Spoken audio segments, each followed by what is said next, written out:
Jobs లేక చాలామంది ఖాళీగా ఉన్నారు. అండ్ ఐటీలో జాబ్స్ లేవని వేరే వేరే జాబ్స్ చేస్తున్న ప్రతి ఒక్కరికి గుడ్ న్యూస్.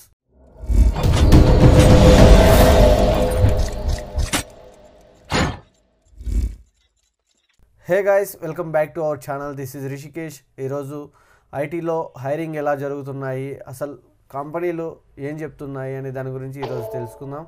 సో గైస్, ఫైనల్గా చాలా కంపెనీస్ అయితే విషెస్ తెలిపాయి హైరింగ్ చేసుకుంటున్నామని.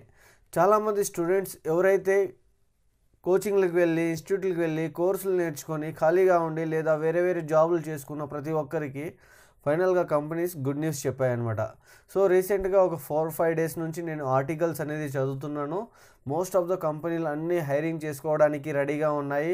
అండ్ మీలో ఎవరైనా 2023-24 పాస్ అవుట్ అయిన వాళ్ళు ఎవరైనా ఉంటే వెంటనే కోచింగ్లకు కానీ లేదా ఏదైనా ఇన్స్టిట్యూట్కి జాయిన్ అయ్యి ఏదో ఒక ప్రోగ్రామింగ్ లాంగ్వేజ్ నేర్చుకొని మీరు ఈజీగా ఇంటర్వ్యూ అటెండ్ అయ్యి జాబ్స్ కొట్టుకునే ఛాన్సెస్ అయితే ఉన్నాయి.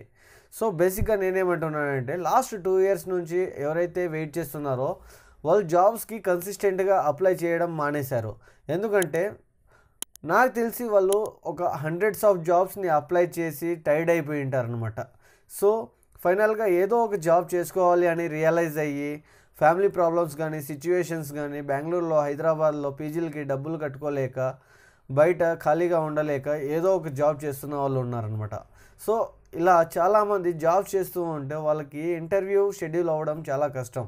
లేదా ఆఫ్ క్యాంపస్ హైరింగ్ అవుతున్నప్పుడు మనం ఇంటర్వ్యూస్ని క్రాక్ చేయాలి అన్నా కూడా చాలా కష్టం. ఎందుకంటే ఇంటర్వ్యూస్కి 1 or 2 డేస్ ముందే ప్రిపేర్ అయ్యి కాంపిటేటివ్ ప్రోగ్రామింగ్ కానీ లేదా యాప్టిట్యూడ్ రీజనింగ్ కానీ దాన్ని క్రాక్ చేయాలి అంటే చాలా కష్టం అవుతుందన్నమాట. సో ఎవరైనా ఖాళీగా ఉండి ప్రిపేర్ అయ్యి ఇంటర్వ్యూస్ని అటెండ్ అయ్యి జాబ్స్ని క్రాక్ చేసుకోవచ్చు. బట్ ఫ్రెషర్స్కి 2 ప్రాసెస్ ఉంటాయి. ఒకటి యాప్టిట్యూడ్ అండ్ రీజనింగ్ ఉంటుంది. సో ఆ టెస్ట్ కంప్లీట్ అయితే ఫస్ట్ రౌండ్ కంప్లీట్ అయితే నెక్స్ట్ టెక్నికల్ రౌండ్ అనేది ఉంటుంది. సో ఈ టెక్నికల్ రౌండ్ అనేది సెల్ఫ్ ఇంట్రడక్షన్ అండ్ మీరు నేర్చుకున్న ఏదో ఒక కోర్స్ని క్రాక్ చేసుకోవచ్చు అనమాట. ఇంటర్వ్యూ చేసి క్రాక్ చేసుకోవచ్చు. ఇక్కడ కంపెనీస్ అనేది హైరింగ్ చేయడం మానేశారు. సో ఇలా మానేసిన తర్వాత స్టూడెంట్స్ అందరికీ సబ్జెక్ట్ అనేది పోయి ఉంటుంది. సో ఆ సబ్జెక్ట్ని మళ్ళీ చదవాలి అంటే రివైజ్ చేసుకోవాలి అంటే సమ్ టైం అనేది పడుతుంది. గైస్, మీరు కన్సిస్టెంట్గా జాబ్స్కి అప్లై చేయడం మానేసినారు ఓకే, బట్ ఇప్పుడు నుంచి అయితే అప్లై చేయడం స్టార్ట్ చేయండి. సో ఇప్పుడు నుంచి అప్లై చేయడం స్టార్ట్ చేస్తే వితిన్ 1 monthలో కానీ వితిన్ 15 డేస్లో కానీ మీకు కాల్స్ రావడం జరగచ్చు. ఇక్కడ మీరు నేర్చుకున్న టెక్నాలజీ మీద కొద్దిగా ఫోకస్ చేసి అండ్ యాప్టిట్యూడ్ రీజనింగ్ మీద ఫోకస్ చేసి మంచిగా ఇంటర్వ్యూ క్రాక్ చేసుకోవడం అనేది చూసుకోండి.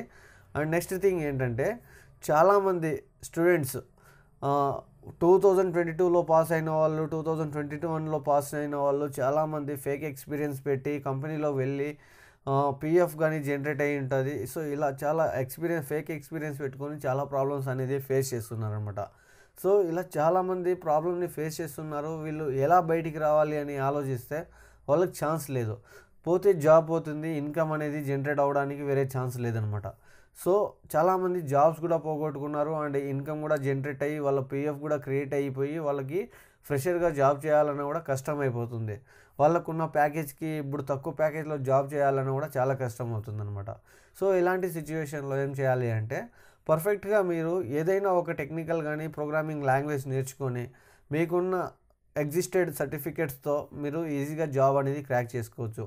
మేబీ మీకు కెరీర్ గ్యాప్ అనేది 1 or 2 months కానీ 3 months కానీ ఉంటే పర్లేదు. బట్ మోర్ దాన్ 6 months ఉంటే కొద్దిగా ప్రాబ్లం అవుతుంది. కంపెనీకి పిలుస్తారు, ఇంటర్వ్యూస్ చేస్తారనమాట.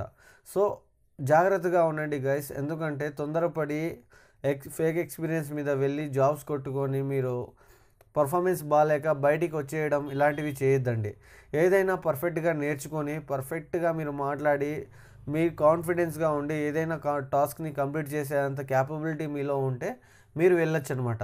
సో అలా కాదు నేను ఎక్స్పీరియన్స్ మీద వెళ్ళలేను, ఫ్రెషర్గా జాబ్ చేసుకోవాలి అంటే సో ఇప్పుడు ఓపెనింగ్స్ అనేది జరుగుతున్నాయి కాబట్టి మీరు కరెక్ట్గా అప్లై చేసుకోండి. టీసీఎస్ కానీ ఇన్ఫోసిస్ కానీ క్యాప్జెమినీ కానీ అండ్ కాగ్నిజెంట్ ఇలా చాలా కంపెనీలు హైరింగ్ అనేది స్టార్ట్ చేస్తున్నాయి అన్నమాట. సో బల్క్ హైరింగ్ అనేది జరగబోతుంది అండ్ మీరు అప్లై చేసుకుంటే డెఫినెట్గా జాబ్ వచ్చే అవకాశం ఉంటుంది. అండ్ మీకు ఏమన్నా డౌట్స్ ఉంటే కామెంట్లో మెన్షన్ చేయండి లేదా ఇన్స్టాగ్రామ్లో డిఎం చేయండి. ఫైనల్గా నేనేమంటున్నానంటే గైస్, కంపెనీలో పోయి ఏదైనా సపోర్ట్ రోల్ వచ్చినా కూడా చేసుకోండి, లేదా ఏదైనా ప్రోగ్రామింగ్ లాంగ్వేజ్ ఇచ్చినా కూడా చేసుకోండి. అది కష్టంగా ఉంది, ఇది కష్టంగా ఉంది అని చెప్పేసి మీరు బయటికి వచ్చేయడం ఇలాంటివి చేయొద్దండి. ఎందుకంటే చాలా రిస్క్ ఉంది, బయట జాబ్స్ రావాలి అంటే చాలా కష్టంగా ఉంది. ఒక్క జాబ్ కోసం 1000 రెజ్యూమేలు 2000 రెజ్యూమేలు ఉన్నాయి. సో అలాంటి సిచ్యువేషన్లో మీకు వచ్చిన జాబ్ని కూడా మీరు వదిలేస్తే చాలా ప్రాబ్లమ్స్ అనేది ఫేస్ చేస్తారు. Hope you understand guys. And మీకు ఏమైనా డౌట్స్ ఉంటే మెన్షన్ చేయండి, డెఫినెట్గా డిస్కస్ చేద్దాం. So thank you for watching this video.